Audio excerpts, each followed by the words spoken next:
എല്ലാവർക്കും നമസ്കാരം. ഞാനൊരു ചെറിയ വിഷയം സംസാരിക്കാൻ വേണ്ടിയാണ് വന്നിട്ടുള്ളത്. പക്ഷേ ചെറിയ കാര്യമാണെങ്കിലും അതൊരു വലിയ കാര്യമാണ്. വലിയ പലരും മനസ്സിലാക്കിയിരിക്കേണ്ട ഒരു കാര്യമാണ് ജീവിതത്തിൽ.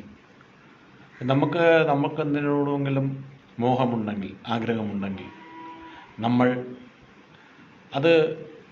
നമുക്ക് ഒരുപാട് തടസ്സങ്ങൾ വന്നു ചേരാം. ആ തടസ്സങ്ങൾ വരുമ്പോൾ അവസാന ഘട്ടത്തിൽ നമ്മൾ പറയും, അത് വിധിച്ചതുപോലെ നടക്കട്ടെ, അല്ലെങ്കിൽ ദൈവം തരുന്നത് പോലെ, ദൈവം എങ്ങനെയാണ് വിധിക്കുന്നത്, അല്ലെങ്കിൽ വിധിക്കനുസരിച്ച് നമുക്ക് ജീവിക്കാം, അല്ലെങ്കിൽ നമുക്കത് കൈകാര്യം ചെയ്യാം എന്ന് ആശ്വസിക്കുന്ന രീതിയിൽ ആ വിഷയത്തെ കാണുന്നുണ്ട്. പക്ഷെ ശരിക്കും അങ്ങനെയല്ല.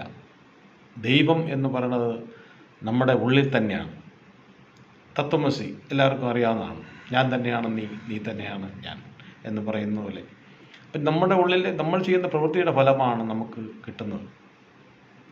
അതാണ് ഈശ്വരൻ, പ്രകൃതി, നമുക്ക് സത്യം അതാണ്. അപ്പോൾ അത് നമ്മളുടെ ഒരാഗ്രഹമായിരുന്നാലും, നമ്മളും ആഗ്രഹമായാലും എന്തെങ്കിലും നേടാനാണെങ്കിൽ അത് നമ്മളതിനെ ഫോളോ ചെയ്തുകൊണ്ടിരിക്കുക. നമ്മൾ അതിനെ ആഗ്രഹിക്കുക.